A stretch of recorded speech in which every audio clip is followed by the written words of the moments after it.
Siapa dulu yang mau naik nih? Oke, Benny. Halo, Benny. Halo, Benny muslim dan muslim. saya Muslim. Saya mau nanya, Mbak. Benny ngapain nanya-nanya saya? Saya bukan guru. Saya ini guru besarnya orang Kristen. Saya ini menginjili orang Kristen. Oke. Saya takut Tadi sama kan orang Islam. di Orang Islam tuh pinter-pinter. tadi kan dikatakan bahwa orang Bani Israel itu apa namanya? Dia rasis dikarenakan mengunggulkan dari bangsa-bangsa lainnya. Gitu ya? Atau gimana tadi narasinya? Itu ada di mana, Kak? Kamu baca dalam kitab perjanjian lama semuanya itu. Kalau Tuhan berperang untuk mereka turun temurun. Kamu baca, kamu cek di Google ya. Oke. Nih. Sekarang gimana dengan firman Allah, ya Bani Israil adkuru ni'mati allati an'amtu 'alaikum anni faddaltukum 'alal 'alamin. Ya memang mereka ditinggikan pada masanya di alam itu karena mereka diberikan ujian yang berat juga. Bukan berarti Nabi Muhammad bukan orang yang tidak ditinggikan juga. Para nabi-nabi kan juga ditinggikan. Berarti itu bukan bagian dari rasis kali ya? Kamu tahu arti rasis? Membedakan karena ras. Ya Bani Israil azkuru ni'mati allati an'amtu 'alaikum wa anni faddaltukum 'alal 'alamin. Kata Allah apa? Allah meninggikan mereka lalu mereka diberikan apa? Diberikan karunia. Lalu ketika mereka membantah, apakah Allah tetap meninggikan mereka? Ketika Tuhannya umat Kristen sudah tahu mereka tegar tengkuk, sudah tahu mereka berzina, mereka tetap dimuliakan, itu baru rasis. Tuhan tidak penting kejahatannya, yang penting dia adalah Bani Israel, itu namanya rasis. Tapi kalau Allah meninggikan satu kaum, Allah banyak kok meninggikan satu kaum. Bahkan manusia-manusia seperti Abraham pun ditinggikan oleh Allah. Apakah dia Bani Israel? Ya, kamu pelajari dulu lah arti rasis itu. Kalau Allah memuliakan suatu kaum, bukan berarti Allah merendahkan suatu kaum. Kalau Allah meninggikan Nabi Muhammad, bukan berarti Allah merendahkan kamu. Kalau saya tidak mencintai kamu, bukan berarti saya membenci seseorang. Kalau saya tidak mencintai kamu, bukan berarti saya membenci kamu. Gitu aja kamu nggak ngerti logikanya. Kamu Islam loh. Makanya saya bilang, dari tadi orang Islam, kalian kalau kesini, ya minimal kalian tuh belajar mantik, belajar filsafat, belajar esensi, belajar ilmu hakikat. Belajar kalian dulu bagaimana memahami ketika Allah meninggikan Bani Israel itu bukan rasis, tapi Allah memang meninggikan Bani Israel karena memang Allah akan memberikan ujian kepada mereka. Makanya baca di ayat selanjutnya. Ayat itu jangan dipotong-potong, baca. Satu konteks Al-Baqarah itu baca. Itu ayat favorit saya tuh. Bahkan mereka mendapatkan ujian. Mereka diuji, diangkat oleh Allah, derajatnya diuji juga oleh Allah untuk membuktikan bahwa mereka ketika sudah diangkat oleh Allah, mereka ingkar, Allah tetap buang mereka kemudian. Berarti ketika Allah sudah mengangkat derajat seseorang, kalau dia ingkar dibuang Allah. Kenapa? Kata Allah yang membedakan kita itu iman dan takwa. Makanya belajar tentang rasis dulu, definisinya apa. Tapi beda loh, Alkitab yang beriman kepada Nabi itu beda loh.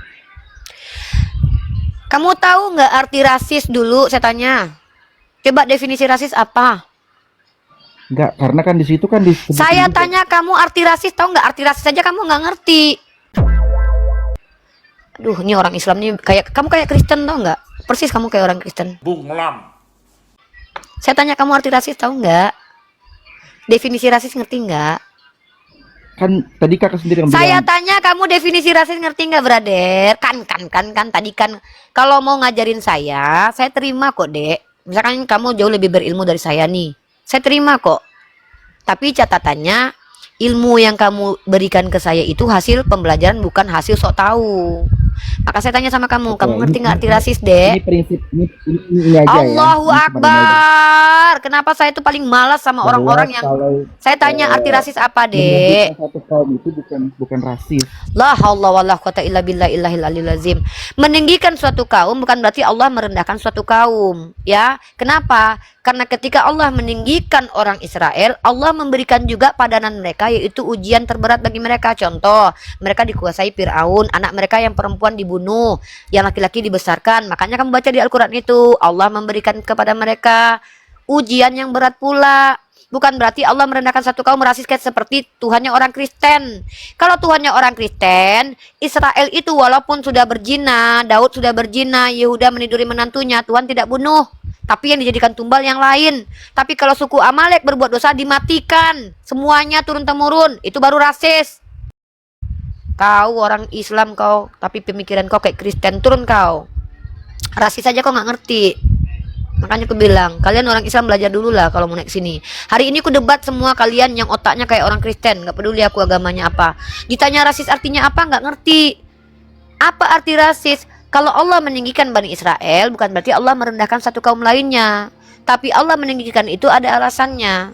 Apa alasannya? Ketika Allah menciptakan manusia yaitu Adam, bukan berarti Allah merendahkan malaikat.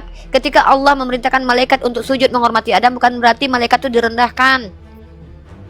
Otak nih pakai nih akal, makanya belajar mantik lah dulu. Halo Gihalu, muslim non muslim. Kalau mau nguji saya minimal ilmunya di atas saya ya. Saya rela kalian uji, bahkan saya rela kalian saya wallah demi Allah, saya sangat senang kalau ada orang Islam yang berilmu jauh di atas saya, meluruskan pemikiran saya yang keliru. Dengan catatan ilmunya di atas saya ya. Kalau ilmunya di bawah saya nggak usah lah.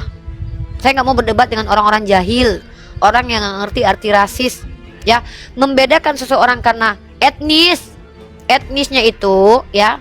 Contoh, kalau etnis ini jijik kita, seperti dalam Bible, kalau dia bongkol, kerdil, merusak kekudusan Tuhan, itu rasis namanya itu. Terkait karena itu tidak bisa dijadikan pilihan. Manusia tidak bisa memilih untuk jadi bongkol atau apa, karena kan Tuhan yang ciptakan manusia. Nah, tapi Allah membedakan manusia itu untuk diuji. Kalian dinaikkan derajatnya. Kalau Allah menjadikan satu orang kaya, yang lain miskin, Allah rasis gitu. Ini otak kemana otak? Kalau Nabi Muhammad diangkat jadi nabi, dapat kemuliaan, terus Allah tidak menjadikan saya nabi, berarti Allah rasis gitu. Karena Nabi Muhammad orang Arab gitu. Ya, Gihulu. Ya, selamat pagi. Ya, silakan ditanggapi tema saya. Apakah orang Kristen itu rasis ajarannya? Ajarannya ya? Enggak, saya nggak perlu itu, Bu, cuma nanya aja. Bisa bertanya, Umi. Boleh, silakan bertanya. Bisa bertanya. Nah, kemarin saya dengarkan waktu Umi konsultasi dengan orang Kristen bahwa di surga itu nanti diberi 100 istri dan 73 bidadari. Benarkah itu, Umi? 100 istri itu ada dalam Bible, Matius 19 nomor 29. Nah, di Islam tidak ada itu ya, tidak ada 100 istri. Nggak ada. Tidak ada. Berarti kalau Dalam Bible begitu adanya. ya, dalam Bible. Matius 19:29. 19 nomor 29. Bentar ya, saya lihat ya, Umi. Ya, Matius 19 nomor 29. ke 19 nomor 29 ya.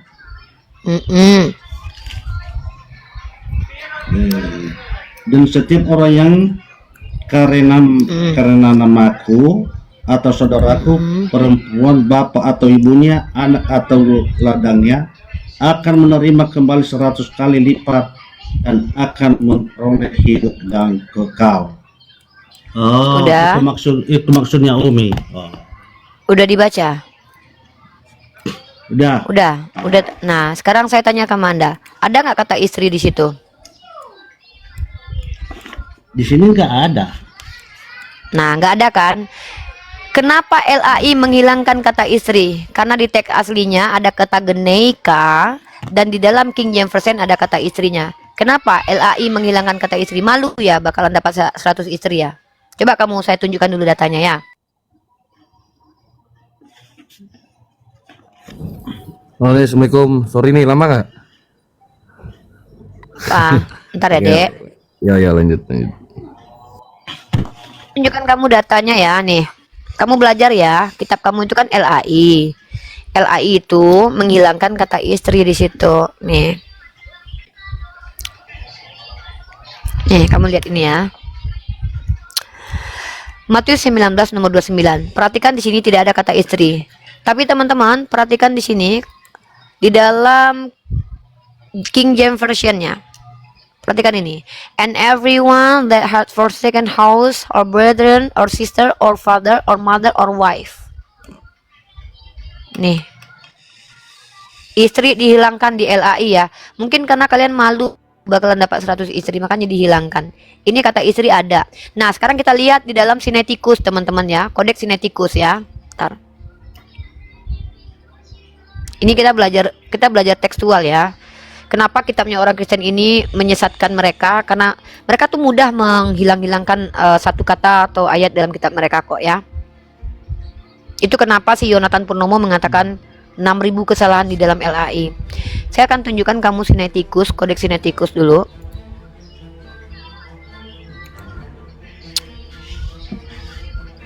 Kamu tahu kodeks Sinaiticus nggak, brother? Brother tahu kodeks Sinaiticus? Brother, takutnya brother nggak tahu nanti. Saya percuma ngasih kodeks Sinaiticus nanti. Brother, bro. Nah, ini ya, brother, pelajari ini brother ya. Nih. Brotherku, coba buka kodeks Sinaiticus nih. Ini kodeks ini manuskrip tertua ya, Dek. Ya. Nah, coba cari di sini. See the manuscript. Lihat manuskripnya, ya. Nah, cari di sini Matius, ya, Matthew. Banyak sebenarnya kalau mau cari hilang, banyak yang ayat hilang nih. 19 nomor 29. Ya, cek ini, Dek. Brotherku ya. Nah, terus scroll ke atas biar kalian bisa lihat. Ntar scroll ke atas, scroll ke bawah, scroll. Nah, Matius 19:29. Lihat ini ya. Kita zoomkan dulu ya. Ntar dulu aku zoomkan dulu. Aku zoomkan ini ya. Matius, aduh, kok gini jadinya. Nah, kamu kalau nggak bisa baca ininya ya, biar kamu nggak repot ya. Kamu lihat ini transkripsinya nih. Kamu lihat ini. Ini transkripsinya. Ini dituliskan bagus nih. Kamu lihat di situ Matius 19 nomor 29. Nah. Nah lagi nih. Nah, mana nih? Nih 29 nih. Mana nih? Brother, aku capek-capek kamu. Brother. Mana brotherku ini nih? Capek-capek aku buka literasi lo, dia diam aja. Wah, nggak ada gunanya aku capek-capek buka-buka ayat. Makanya kadang-kadang lebih baik nggak tunjukkan data. Nah, jadi di sini bentar ya. Ya, Anda buka dulu biar Anda tahu tutorialnya. Buka tutorialnya. Buka tutorialnya. Hai, Mak, jangan capek-capek aku ngasih ilmu. Mana dulu. Tunggu ya. Mana ini ya? Aku nih bukannya nggak capek lo buka data kayak gini lo, brother. Capek-capek aku ngasih kalian data, bukannya kalian buka. Bukannya kalian ini kan pelajari. Mana nih? Matius 19:29 nih. Gimana kalau nanti aja Umi, biar saya lanjut dulu. Iya, tapi kamu buka nanti. Kamu cari tahu ya itu ya di Matius 19:29 di kodeks Sinaiticusnya ya. Duh, ya. Itu untuk kamu loh, karena kamu belajar. Ini pun hilang di sini nih. Tar dulu nih. Ya, lanjut.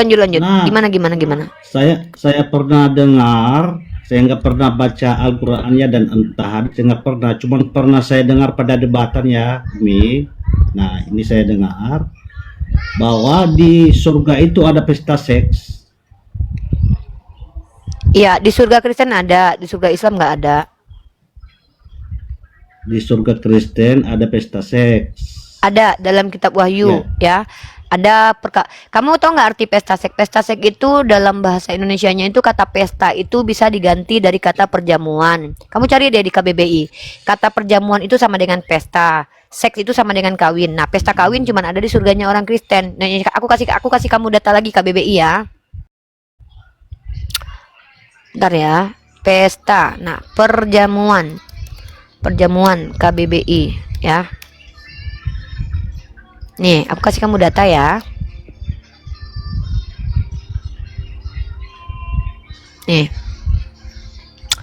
Nih, perjamuan ya, berkunjung bertamu ya. tamu undangan, pertemuan pesta nih.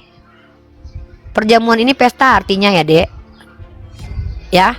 Tahu kan? Terus? Perjamuan. Nah, perjamuan. Nah, Ya. terus seks ya, kita lihat di sini ya. Perjamuan, kawin.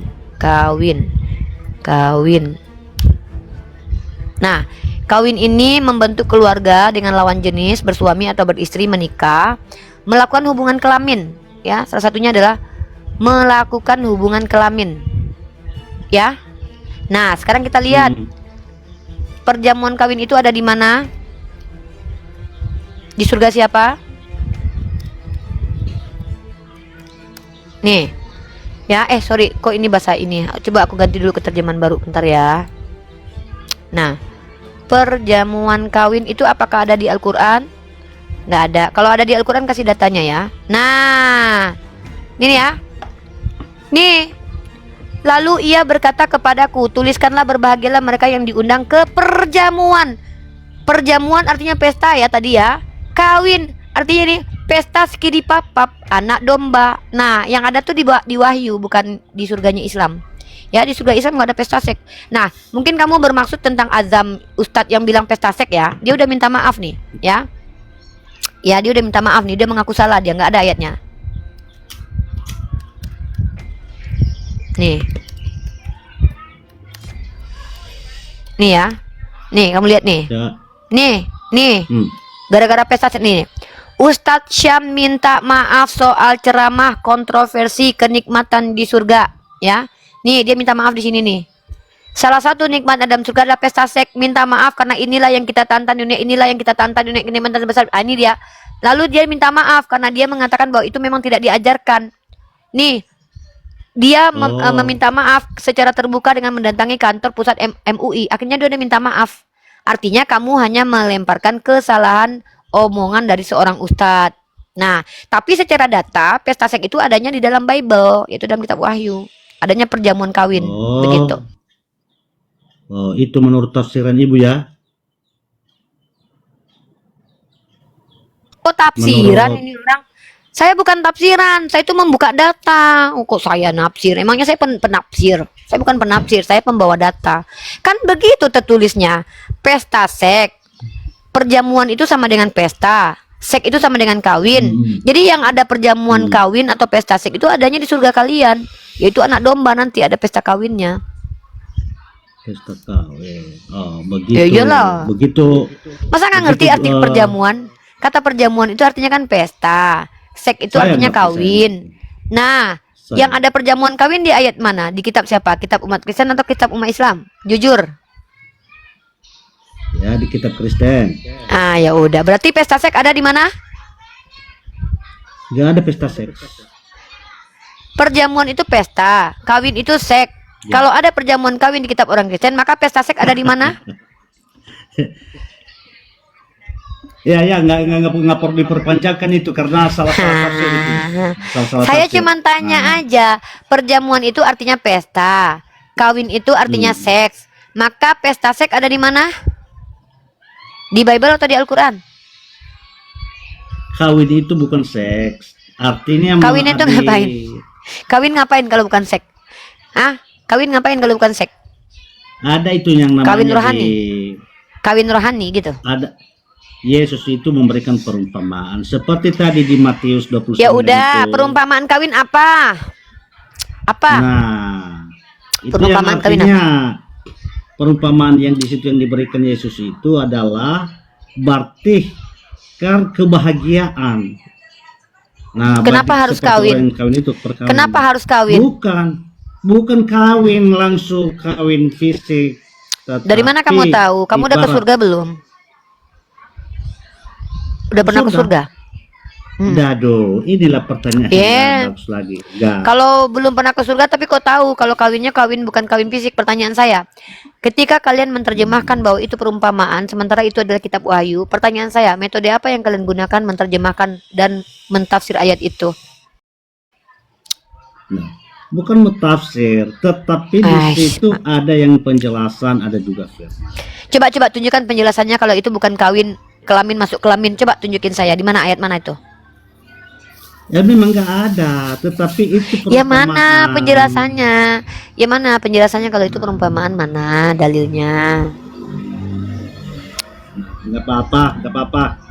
Tuh, Kenapa sih Umi kalian tuh pelajari kalian tuh sendiri. selalu aja mengajarkan sesuatu yang nggak kalian ketahui? Heran saya sama kalian ini loh. Iya. Yang penting ngomong dulu ya Iya, bang ya. iya. Dalilnya belakangan ya bang ya. Yang penting ngomong aja dulu ya. Nah, Bodoh amat nih salah mau enggak, yang penting ngomong aja dulu ya bang. makanya sebenarnya nggak perlu terlalu dipahami sekali agama orang. Saya juga nggak Waduh. pernah pahami, cuma nanya aja, nanya aja, nggak perlu ya, dipahami bagaimana sekali. kalau itu penjelasannya itu. Waduh sekarang udah Nah. mulai nggak boleh dipahami. Saya aja ya orang Kristen harus belajar benar-benar baru tahu arti apa maksud. Yaudah abang udah belajar benar-benar. Nah, sehingga dibaca itu semua ayatnya. baru Iya kita saya tanya ngerti. abang udah belajar benar-benar nggak?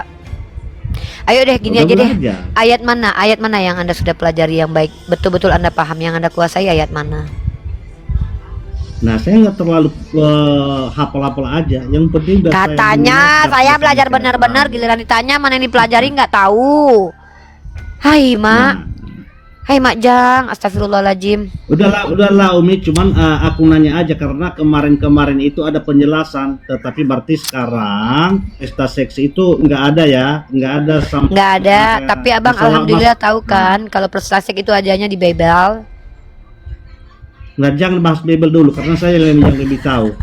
Nah, yang penting jawaban itu Tadi nggak dibilang ada dia ya, lebih nggak tahu, ada. giliran ditanya saya lebih tahu Bible, ditanya apa ayat yang abang pelajari dan abang kuasai. Nggak usah lah dibahas. Nah, Abangnya lucu. nggak. Kuncinya aja itu aja yang saya tanya. Berarti nggak ada. Kunci Kalau itu apa? mengatakan nggak ada. Berarti seperti yang dikatakan tadi bahwa itu sudah minta maaf ustadznya ya. Berarti nggak ada pesta Iya, seks, nggak gitu. ada, Nah, nggak ada pesta seks. berarti udah jelas sih. Yang penting itu udah ada pernyataan tidak ada. Karena yang bidadari itu maksudnya bidadari nggak ada juga. Bidadari ada hurun ain. Bidadari itu gunanya itu di surga untuk setiap Melayani. orang 70 melayani berapa orang Enggak orang lah. bidadari setiap orang. Ya tergantung orangnya lah. Kalau dia orang yang mati syahid, dia nggak punya istri, diberikan 72 bidadari. Kalau orang biasa, dia punya istri. Di Bible adanya pesundal. Kalau di Bible itu adanya perempuan sundal. Tidak ada bidadarinya. Berarti kalau dia Karena nggak ada pelayan. orang baik, kalau dia orang baik diberikan 72 bidadari jadi dijadikan istri, begitu maksudnya ya? Begitu. Iya, dijadikan istri. Dijadikan istri. Oke, berarti kalau orang yang nggak baik Masuk Tidak neraka bareng ke surga. kau. Sama kau lah di neraka. masuk neraka. Iya. Bagaimana juga kalau siapa si perempuan itu orang baik kalau masuk ke surga? Apa yang Dapat dikasih sama apa dia, yang suami? Apa yang dia mau? Enggak lah, dia punya suami sendiri. Ngapain dia banyak suami? Nggak boleh poliandri di Islam. Karena kami perempuan nih bang, bukan burung yang kami utamakan bang. Kalian kan enggak. Kalian contohnya, ketika udah ada istri satu, poligami nggak boleh, tapi selingkuh boleh, ya kan? Kalau saya nih nggak butuh burung bang, satu aja udah cukup. Tapi kalau kalian Nah, laki-laki, saya nggak mau satu istri aja, buktinya selingkuh di belakang. Iya. Dia maksud Bang, saya Bang, cuma- gini loh, Tuhannya Bani Israel itu dan Tuhannya umat Islam tahu kesenangan pria. Contoh, Tuhannya Bani Israel menyenangkan Daud dengan mengambilkan istri-istri orang diberikan kepada Daud.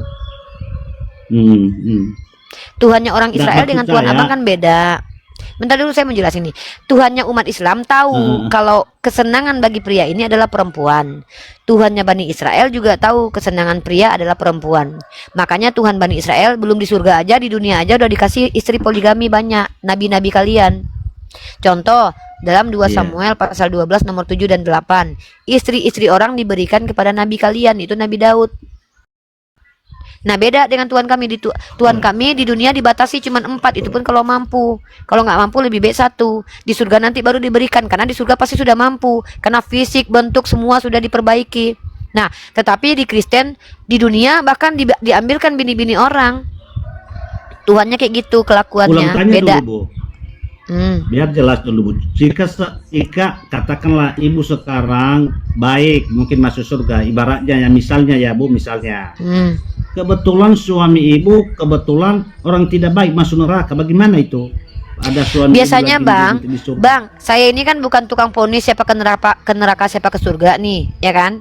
Kan saya nggak bisa tahu Ya, nih. Misalnya lah, Enggak, bentar. misalnya. Ya, saya kasih ini. Ketika seorang istri masuk surga, lalu suaminya masuk neraka. Biasanya jarang istri masuk surga kalau suaminya masuk neraka. Kenapa? Karena biasanya kalau kita lihat di dunia, suami itu cerminan istri. Karena Allah sudah berkata dalam Al-Qur'an, laki-laki baik untuk perempuan baik untuk laki-laki baik. Nah, berbeda kasus ketika ayat itu belum diturunkan seperti Firaun dan Asia. Itu memang berbeda kasus karena Al-Quran belum diturunkan pernyataan Allah itu. Nah, jadi biasanya Bang, justru kalau ada suaminya yang tidak baik, biasanya istrinya itu juga nggak baik biasanya karena cerminan suami istri itu ada. Dan saya juga tidak tahu Bang, siapa yang ke surga siapa yang ke neraka. Tapi kalau Abang bicara kasus kehidupan di dunia, saya bisa kasih itu visualisasinya seperti apa. Karena tentang surga itu bukan kami yang harus carikan solusi, tapi perkara di dunia Al-Quran ada solusinya dan saya bisa jelaskan itu. Tapi kalau perkara surga dan neraka, mana saya tahu Bang. Oh, suaminya masuk neraka, istrinya pasti masuk surga, taruhlah begitu misalkannya. Maka apa yang didapatkan istrinya, apa yang diinginkan istrinya, itu akan tidak dapat, gitu loh. Dan saya tidak tahu itu Bang mau dijodohkan dengan siapa dia nanti, saya nggak tahu lah. Bukan urusan saya itu. Terlalu jauh Abang menyuruh saya memikirkan urusan surga. Mending kita urusan dunia dulu nih. Pertanyaan saya adalah, kalau di dunia kalian boleh nggak poligami? Itu aja dulu, nggak usah surga dulu. Di dunia kalian boleh nggak poligami? Nggak boleh. Di mana ayat larangannya? Di mana ayat larangannya? Di situ waktu di mana itu ya, saya nggak terlalu hafal ayatnya itu. Karena Bang, gini loh Bang, saya ini udah 6 tahun belajar Bible. Dari kitab Kejadian sampai kitab Wahyu, saya tidak pernah menemukan satupun ayat larangan poligami. Bahkan begitu juga yang dikatakan Martin Luther, Bapak Gereja Reformasi kalian. Tidak ada ayat larangan poligami di kitab kalian. Bahkan Tuhan kalian legitimasi poligami. Saya kan sudah katakan tadi, Tuhan Anda itu belum lahir ke dunia, dia sudah bagi-bagiin bini orang kepada Daud. Bahkan nenek moyang Tuhan Anda poligami rata-rata. Daud itu punya 4 istri. Apa Tuhan kalian marah? Enggak, buktinya Daud itu punya keturunan Yakub punya 4 istri, Lea, Rahel, Zilpa, Bilha. Nenek moyang Tuhan kalian aja poligami kok. Nah, ketika kalian tidak mendapatkan informasi yang lengkap tentang Yesus, cuman dapat 3 tahun kehidupannya dari orang-orang yang gak jelas, berani-beraninya kalian mengatakan Yesus melarang poligami. Pertanyaan saya, mana dalil larangan poligami dari Yesus? Kalau nggak ada, jangan kalian buat-buat sendiri ajaran. Kalian pula yang ngatur-ngatur dunia ini. Enggak, saya cuma minta satu ajaran larangan poligami di Bible. Menurut Yesus mana larangan poligami? Kalian itu hipokrit loh. Kalian ini sudah menjadi Tuhan. Kalian membuat aturan sendiri. Yesus tidak larang poligami, kalian larang poligami. Yesus nggak makan babi, kalian makan babi. Jangan marah-marah dulu, Mi. Jangan marah-marah. Bukan marah. Kalian nih sok-sok baper, giliran saya tegas ngomongnya kalian bilang saya marah. Bang, bukan berarti berbicara lembut itu yang benar, Bang. Tai juga lembut tapi bau. Di sini ketegasan itu tuh yang benar. Saya cuman mau kalian itu jujur sama diri kalian. Ketika kalian mengatakan ada larangan poligami di kitab kalian, ayatnya mana? Mana ayatnya? Ada nggak satu orang pun Kristen yang bisa bantu abang ini buat tunjukin ayat larangan poligami untuk semua manusia di dalam kitab kalian? Di mana tertulis Yesus larang poligami? Kasih data. Baru kalian berhak mengatakan kami dilarang poligami. Nanti dulu itu dibahas. Lanjut dulu. Nah makanya abang bahas tentang surga saya. Sementara di dunia aja kalian itu boleh poligami karena nggak ada larangannya. Apalagi surga. Dunia aja kalian nggak larang poligami. Nanti dulu, Mi. Nanti dulu. Oh, manusia di dunia ini mengapa dia berbuat baik agar dia bisa hidup kekal, kan begitu kan? Agar dia masuk ke surga. Orang tidak mau berbuat baik di dunia ini kalau nggak ada tujuan. Itu yang kita maksudkan. Nah, jadi udah ada penjelasan tadi bahwa seandainya laki-laki itu dia orang baik diberikan bidadari 73. Ini sudah tanya, seandainya, bukan kita tahu, bukan kita hakimi bahwa udah orang itu masuk. Seandainya ada seorang perempuan juga naik ke surga, bagaimana juga apa yang diberikan kepada dia? Seandainya kebetulan ya, apa yang dia mau lah. Dia orang baik. Apa yang dia mau sebagai orang baik? Itu aja ya. Itu aja. Kalau dia mau contohnya satu suami aja, berarti diberikan suaminya, diambil dari mana, Bu? Ya nggak tahu saya. Mana saya tahu kalau ada orang baik menginginkan suami di surga nanti. Karena sedangkan di dunia aja perempuan-perempuan yang udah independen punya uang kadang-kadang nggak butuh laki. Kalian pikir penting kali perempuan-perempuan itu kalau udah punya uang ya, dia bahkan bersosial, dia lebih bisa hidup untuknya sendiri. Karena apa? Otaknya bukan cuman mohon maaf ya selangkangan aja. Apalagi perempuan itu di usia 30, 40, dia bukan lagi memikirkan masalah seksual nomor satu. Kalian tanya aja sama bini kalian. Ya, kecuali bini kalian yang udah tua, udah umur 40, 30 masih aja geragas sekali.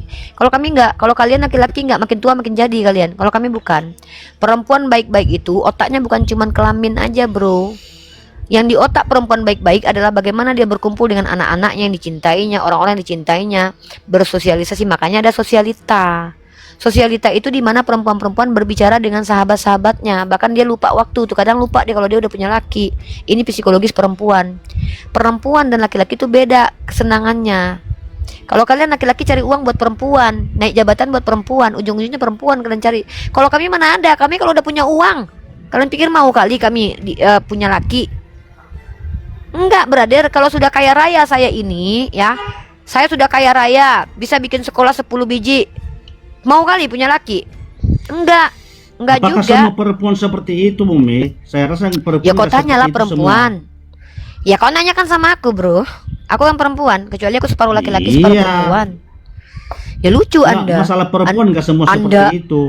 Ya udah, Anda tanyalah sama perempuan, apakah dia melulu burung yang dipikirkannya? Ya udah, berarti maniak dia. Berarti istri Anda cuma pikirkan Mungkin burung Umi aja. seperti itu. Nah, Ya udah, berarti istri Anda cuma mikirkan burung aja. Kenikmatannya adalah burung gitu. Kenikmatannya adalah berkelamin dengan istri, dengan suami tiap hari, tiap malam 24 jam gitu. gini yang saya bilang tadi, Bu. Aduh, Mak Jang, mungkin kita nggak bicara seperti tentang itu. kesenangan perempuan. Ya udah, tanya istri Anda, istriku, maukah abang kasih adik burung tapi nggak abang kasih uang? Coba kau tawarkan istrimu burung dan uang, mana yang dia pilih coba? Coba aja uji. Kasih uang 2 juta, terus tawarkan burungmu. Abang tiduri malam ini atau duit 2 juta, Dek? Coba uji aja. Enggak seperti Uji aja. itu, Mui. Enggak semua. Iya, ujilah Anda istrimu, saya Bang. masuk. Bang, uji Kenapa istrimu. istri saya Dek, tidak uji? abang kasih duit 500.000 atau malam ini tidur sama abang? Mana yang dia pilih? Coba aja lah, tes aja dulu. Iya, kalau dia pilih uang, apakah itu semua itu perempuan seperti itu? Ya makanya kau ujilah, kayak kau pernah jadi perempuan aja. Kalau kau belum pernah jadi perempuan, minimal kau percaya kata-kata perempuan. Coba tanya sama gini, perempuan-perempuan dulu. jika Cewek-cewek, itu kalian kita- mau apa? Burung atau uang? Ya udah, saya tanya perempuan. Ya udah, tanya istrimu dulu. Dikasih uang 2 juta atau tidur sama kau malam ini? Coba tanya dulu. Enggak gini. Jika saya contoh uji Ah udahlah istri. ya, aduh, Dia mau udah, nggak usah bawa istrimu dah, udah, diam. Cewek-cewek, tunjukkan pesona kalian. Kalian mau burung atau beruang? Ayo saya baca nih. Aksa uang dong, Kak Hana uang, Mentari uang, Nur uang. Emang biadab kalian ya. Makanya Allah hadirkan kita tuh adalah kesenangan lain, bukan burung ya saudari-saudari. Jadi kalau ada perempuan yang kesenangannya adalah burung, perlu dipertanyakan keperempuanannya itu. Emang agak lain agama Kristen nih. Perempuannya burung aja keinginannya, nggak mau dipoligami karena burung aja. Yang laki-lakinya sok-sok pula nggak mau perempuan tapi selingkuh banyak. Ada-ada ya kalian ini. Yang mana kalian ini sok-sok ngelawan kodrat kalian itu.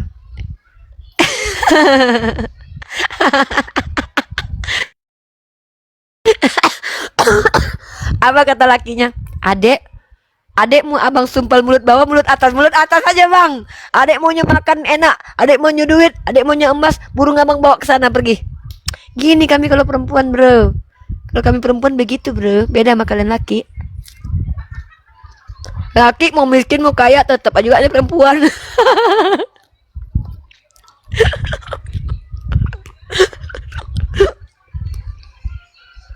Laki sekaya apapun, semiskin apapun, yang cewek tetap jadi kesenangannya. Perempuan coba tanya, kau mau abang tiduri atau uang, Dek? Ke mall kau, Dek. Kau mau sama kawan-kawan kau atau sama abang? Sama kawan-kawan aku lah ngobrol. Itu tandanya perempuan ini tidak memprioritaskan kenikmatan selangkangan. beda sama kalian. Makin tua makin jadi, ya. Kalau kami ini apa kesenangan kami? Jalan-jalan. Kemana kami menikmati pemandangan, ya. Kalau perlu nggak usah sentuh-sentuh badan adik, Bang. Abang mau tidur sama perempuan istri abang satu lagi, tidur sana. Kasih adik duit 1 miliar, adik mau keliling dunia, ya. Nggak ada kami kayak gitu, ya. Kami nggak kayak gitu. Kami bukan perempuan-perempuan yang kesenangannya adalah burung aja gitu. Burung itu menjadi kesekian, nanti itu bagian kesekian aja itu. Ada uang nggak perlu burung. Ya wah, coba tanya sama perempuan yang udah nikah sekarang. Pilih mana kau, punya laki atau punya uang? Ya pilih punya uang lah. Udah ya. Malu Sampai dia meme terus. utarakan itu. Udah Bang. Malu dia utarakan. Ih, dia pula sok-sok jadi perempuan. Sok jadi perempuan pula abang ini. Iya, saya juga sering ngomong dengan perempuan. Malu dia itu. Ya udah coba lah. Ya abang tawarkan lah istri abang deh uang 2 juta atau burung abang. Coba abang tawarkan ya. Saya tunggu abangnya, jawaban istri abang ya. Kalau memang istri abang memilih burung abang, berarti salut saya sama istri abangnya. Ya, coba tawarkan dulu, Dek. Ini ada duit 2 juta nih. Adek bebas ke mall. Adek pilih, malam ini adek melayani abang bobo atau abang kasih adek 2 juta. Coba ya, Bang ya, depan kami kalau perlu Malu, ya. malu. Biasanya di hati perempuan bukan kayak gitu. Hai, kok dia yaudah. Dia pula yang tahu hati perempuan. Dia pula yang tahu isi hati kita loh. Lebih perempuan dia daripada kita. 1000 perempuan yang bilang uang, dia yang bilang kita malu. Ada laki-laki nih. Kok munafik? Emang kami gitu. Kalian tawarkan burung, kami pilih uang lah. Kalau ada 2 tawarannya, burung atau uang, ya uang lah. Kok dibilang munafik kita, guys? Bukan berarti kami nggak suka juga, tapi kalau ditawarkan 2, mana yang kami pilih? Itu prioritas maksudnya. Laki-laki kok nggak terima ya? Kok laki-laki itu nggak terima dengan kita perempuan yang tidak terlalu mementingkan burung mereka ya? Halo Roy, muslim non muslim. Sakit hati laki-laki yang diskusi sama aku kayaknya. Aduh, abang adek sayang, tapi kalau ada uang, nggak ada uang abang sana pergi pulang. Ya Roy. Halo. Abang adek sayang. Halo. Ya Roy. Ya. Ya muslim non muslim. Ya Saya benar jujur. muslim non muslim. Mualaf saya. Ya mualaf brother. Iya. Di sini tempat diskusi lintas agama. Iya. Cuma saya ngasih Saya tahu. ini adalah ibu gembala teman-teman Kristen. Ya, saya ini tidak tertarik diskusi dengan umat Islam. Buktinya tadi itu berdosa saya. Saya cuma Berdebat dengan orang Islam itu berdosa saya. Kenapa? Akan ada ngotot-ngototan nanti. Kenapa? Kalau kalian umat Islam, ya apa-apa mau ngapain? Saya cuma ngasih tahu semua sama tadi yang umat Islam tuh terlalu bodoh untuk masuk sini. Kan di rumah-rumah juga ada kajian ilmu Islam, masjid juga ada itu tafsir. Apa yang kesini-sini gitu. Oh ya. Bego nanyain begitu, kan percaya begitu itu Umi. Dan saya cuma mau ngasih tahu buat Kasih. semangat terus buat Umi. Lanjutkan. Itu aja nih. Kasih ya. Iya. Sama-sama. Sama-sama.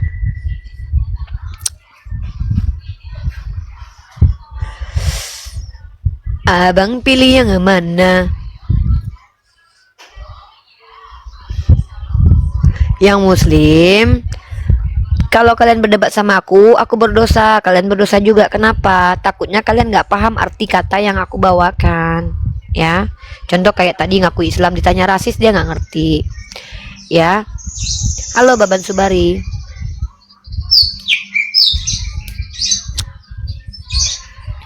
Baban Subari. Assalamualaikum. Oke, turun dulu. Muslim. Muslim Pak. Ya, Ya, ada apa Pak? Waalaikumsalam warahmatullahi saya wabarakatuh. mengucapkan salut aja sama Umi. Lanjut aja, cuma saya ini sebagai ini aja, pendengar aja. Iya, terima kasih. Siap. Siap. Oke Pak, sama-sama. Martin.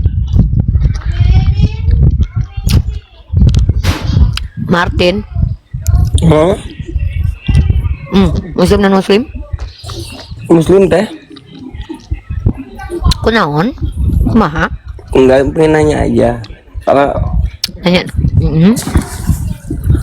emang kan ini ya, apa, bukan muslim yang taat ya. Kalau boleh jujur ya. Hmm.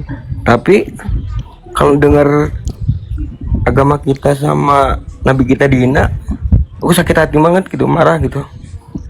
Ada giroh di dalam dirinya, masih bagus ada girohnya. Yang nggak bagus itu, Pertanyaannya apa itu? Aku termasuk orang munafik bukan? kalau kamu masih sakit hati nabimu dihina, agamamu dihina, setidaknya kamu bersyukurlah masih ada rasa giroh di dalam dadamu, Dek. Yang paling menakutkan adalah ketika nabimu dihina, kau sudah tidak peduli. Ketika agamamu dihujat, kau sudah tidak peduli. Bahkan ketika orang Islam yang terlihat keras kepada orang Kristen, kau kemudian mencak-mencak marah-marah. Bahkan kau mempertanyakan Al-Quran, kau mempertentangkan hadis, baru kau bertanya kepada dirimu, dosa apa yang telah aku lakukan. Tapi ketika giroh di dalam dadamu, Allah sedang sayang kepadamu, kau dipalingkan melihat penistaan terhadap Islam, lalu hatimu tersakiti, belajarlah, belajar kembali, baca Al-Quran, baca hadis, pelajari apa yang mau kau pelajari. Jadi maksudnya Gitu. aku jadi bukan ciri-ciri orang yang munafik ya teh. Ciri-ciri orang munafik itu ada 3. Yang pertama, kalau berbicara dia berbohong. Ya, kemudian diberikan kepercayaan, dia amanah. Ketiga apa lagi tuh? Satu lagi apa? Ciri-ciri orang munafik, guys. Berbicara berbohong, dipercaya tidak amanah. Nah, satu lagi lupa saya.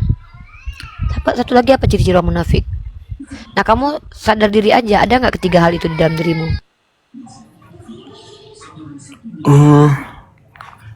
Nggak tahu Berjanji sih. ingkar, berjanji ingkar tuh 3 hal tuh. Pertama, kalau berbicara berbohong. Kedua, tidak amanah, dikasih kepercayaan nggak amanah, ya. Kemudian kalau janji itu ingkar. Nah, pertanyaan saya, apakah sudah ada ciri-ciri itu dalam dirimu? Baru kau tahu kau itu munafik atau tidak. Bukan saya yang menentukan kau munafik atau tidak, adikku. Justru ciri-ciri itu kita pelajari supaya untuk kita, bukan mendiskreditkan orang lain. Walaupun ada orang-orang yang akan menampakkan kemunafikannya gitu loh. Itu ya.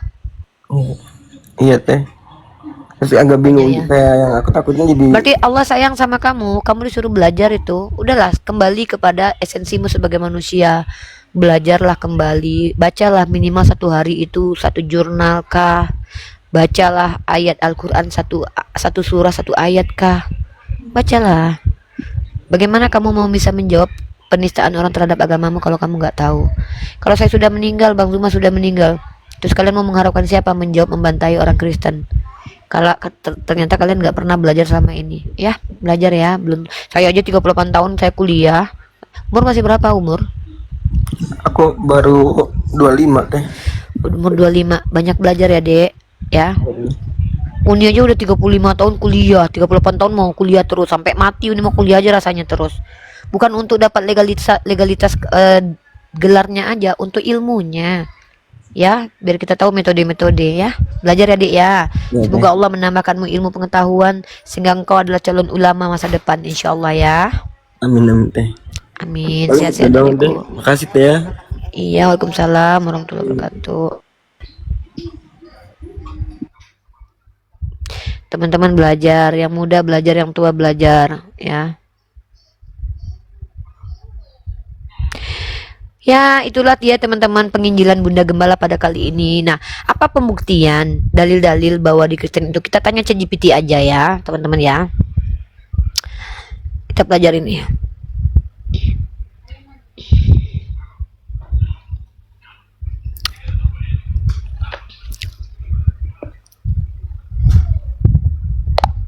Halo ChatGPT, kita bahas tentang tema perdebatan lintas agama lagi, boleh? Tentu banget Riva Magdalena. Tema perdebatan lintas agama selalu seru dibahas, apalagi kalau kamu mau angkat dari sudut teks kitab, sejarah, atau logika. Kamu lagi mau fokus ke topik apa kali ini? Islam dan Kristen lagi? Atau ada agama lain juga yang mau kamu bahas?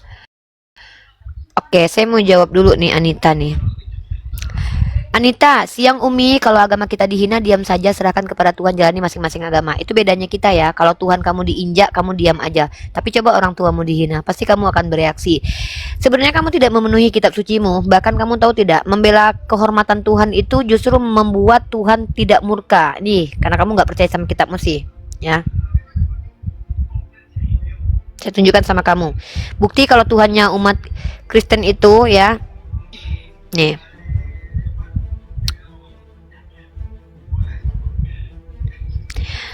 Kamu tahu tidak? Ketika anak Imam Eleazar menjaga kehormatan. Nih, kamu baca Bilangan pasal 21 nomor 11 nih. Pinehas anak Eleazar, anak Imam Harun, telah menyurutkan murkaku dari orang Israel. Oleh karena ia begitu giat membela kehormatanku di tengah-tengah mereka, sehingga tidaklah kuhabisi orang Israel dalam cemburuku. Bahkan dulu ketika ada Pinehas membela kehormatan Tuhan, akhirnya Tuhan menyurutkan murkanya. Nah, kamu Kristen, katanya ngaku percaya sama perjanjian lama, tapi malah kamu beda. Kalau Tuhanmu diinjak, kamu diam aja, tapi bohong. Bohong itu semua. Faktanya kalian belum dihujat aja udah nampar duluan. Makanya saya nggak percaya dengan omongan kalian orang Kristen. Jangan kamu kayak kakak tadi. Kami tuh saya guru sekolah minggu ngajarkan kasih, tapi ternyata keluarganya sendiri penuh kebencian. Gak percaya kami dengan omongan kalian itu. Kami tidak bicara, kami ini umat Islam tidak bicara tentang diri kami, tapi bicara ajaran. Ada pembuktiannya, oh tertulis di situ. Saya nggak bicara tentang diri saya bicara tentang ajaran saya. Ajaran kami harus membela kemuliaan Allah, tuh ada perintahnya. Barang siapa yang membela agama Allah, Allah akan meneguhkan posisinya. Itu kata Allah, artinya ada perintah, kami ada ajarannya. Begitu, caranya seperti apa? Bil hikmah kami. Nah kalau kalian katanya kami nggak ada, kalau seandainya agama kami dipijak kami diam aja. Kata kalian yang kami nggak percaya sama sekali, bohong. Nggak usah depan kami itu lah klaim-klaim gitu, nggak penting buat kami itu klaim-klaimnya. Kita ke ChatGPT lagi, apakah betul ajaran Kristen itu ada ayat rasisnya? Oke, ChatGPT, coba jelaskan, sebutkan beberapa ayat yang terindikasi rasis dalam Bible. Sebutkan satu persatu tanpa dijelaskan.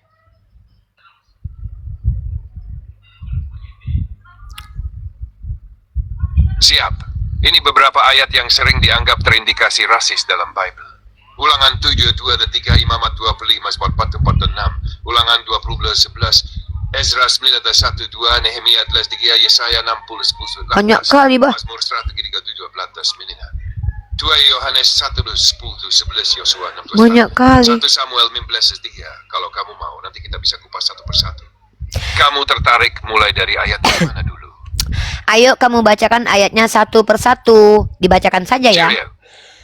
Gabriel, kamu lagi senang-senang atau mau mulai roasting ayat-ayat itu? Silakan kamu bacakan ayatnya satu persatu.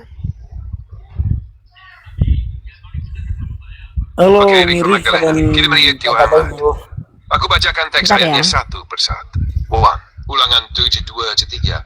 Dan apabila Tuhan Allahmu menyerahkan mereka kepadamu dan engkau mengalahkan mereka, maka haruslah menumpas mereka dengan tumpas. Janganlah mengadakan perjanjian dengan mereka atau mengasihani mereka. Juga janganlah engkau mengawinkan dengan mereka. Anakmu perempuan jangan kau berikan kepada anak laki-laki mereka, dan anak perempuan mereka jangan kau ambil bagi anakmu laki-laki. Imamat 25, 44 dan 46. Mengenai budakmu laki-laki dan perempuan yang boleh engkau miliki, budak itu haruslah diambil dari bangsa-bangsa sekelilingmu. Dari mereka kamu boleh membeli budak laki-laki dan perempuan. Juga dari antara anak-anak pendatang yang tinggal padamu. Dari mereka itu dan dari kaum mereka yang ada padamu dan yang dilahirkan di negerimu, boleh kamu membeli mereka menjadi milikmu. Reguler gefuftikta temurun. Ulangan 20, 19 dan 11. Tetapi dari kota-kota bangsa-bangsa ini yang diberikan Tuhan Allahmu menjadi milik pusakamu, janganlah kau biarkan hidup satu makhluk pun, melainkan haruslah engkau menumpas mereka sama sekali, yakni orang Het, orang Amori, orang Kanaan, orang Feris, orang Hewi, dan orang Yebus, seperti yang diperintahkan Tuhan Allahmu. Ezra 9:1-2. Sesudah perkara itu diselesaikan, datanglah pemimpin-pemimpin kepadaku, katanya, bangsa Israel, para imam dan orang-orang Lewi tidak memisahkan diri dari penduduk negeri-negeri itu yang melakukan kekejian-kekejian, yaitu orang Kanaan, orang Het, orang Feris, orang Yebus, orang Amon, orang Moab, orang Mesir, dan orang Amori. Karena mereka telah mengambil istri dari bangsa-bangsa itu bagi dirinya dan anak-anaknya, sehingga bercampurlah benih yang kudus dengan penduduk negeri-negeri itu. Nehemia telah berkata seperti dia. Setelah Taurat itu mereka memisahkan semua orang asing dari Israel. Kalau kamu oke, kita lanjut 5 ayat sisanya. Lanjut sintu segera. Oke, kalau di Al-Quran ada tidak ayat rasisnya?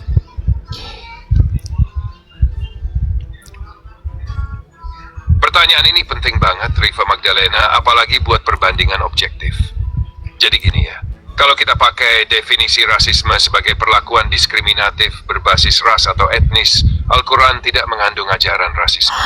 Ayat-ayat Al-Quran tidak pernah mengistimewakan satu ras atau suku atas yang lain secara bawaan, justru menekankan bahwa semua manusia sama di hadapan Allah. Contoh tegasnya ada di surat Al-Hujurat ayat 13, open quote. Wahai manusia, sesungguhnya kami menciptakan kamu dari seorang laki-laki dan seorang perempuan. Dan kami jadikan kamu berbangsa-bangsa dan bersuku-suku, supaya kamu saling mengenal. Sesungguhnya yang paling mulia di antara kamu di sisi Allah ialah orang yang paling bertakwa. Close quote. Tapi, memang ada ayat-ayat yang membedakan antara orang beriman dan kafir atau kaum Yahudi dan Nasrani dalam konteks keimanan atau sikap mereka terhadap Nabi dan Wahyu. Misalnya, Surat Al-Baqarah ayat 120, open quote, orang-orang Yahudi dan Nasrani tidak akan rela kepadamu Muhammad sebelum kau mengikuti agama mereka, close quote. Tapi ini bukan rasis, karena kritiknya bukan pada ras Yahudi atau Arab, tapi pada sikap dan keyakinan mereka. Bahkan Al-Quran mengakui bahwa ada di antara mereka yang beriman dan baik. Jadi kesimpulan ada kurtin yang rasis secara etnis. Perbedaan yang disebutkan Al-Quran lebih ke soal keimanan, moralitas, dan kebenaran, bukan warna kulit, asal-usul, atau darah. Insya Allah. Kalau kamu mau, aku bisa Keren bantu banget cari ya Islam ayat-ayat ya. yang sering dituduh rasis, Bentar ya, Taringano lalu kita ya. bedah apakah benar tuduhan. 2 pertanyaan lagi ya, Taringano. Gimana? Apakah Yesus pernah rasis? Bentar, Taringano ya. Apakah Yesus pernah rasis? Aramai ninga tamar laketinga. Ninga ketede. O Yesu urpaksadi vadia. Yena purla. Idurun nupa mana kelvi. Bible Yesuvin poda Dia pakai bahasa Spanyol, bentar. Duh, dia pakai bahasa Spanyol pula. Bentar ya, Dek. Pakai bahasa ini dia, pakai bahasa Thailand ya. Apakah Yesus pernah rasis?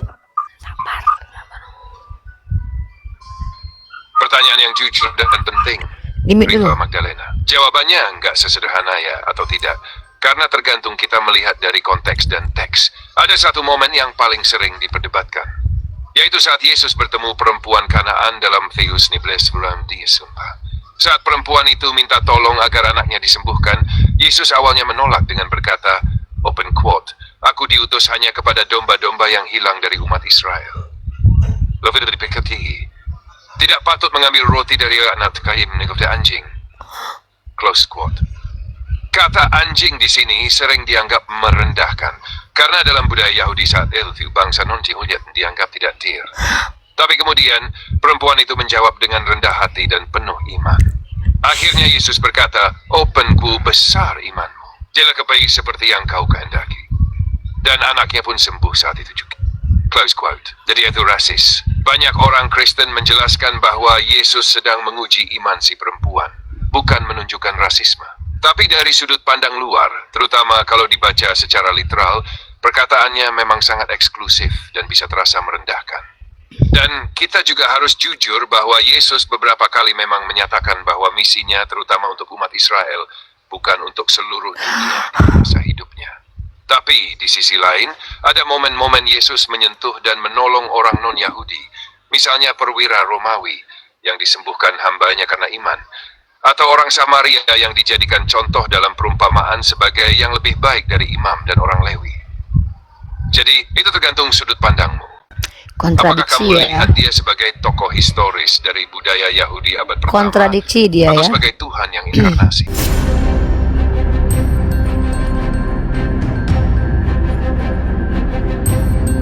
The religion of Jesus was Islam. Because with Allah, there is only one religion. He says, Inna dina indallahi al-Islam.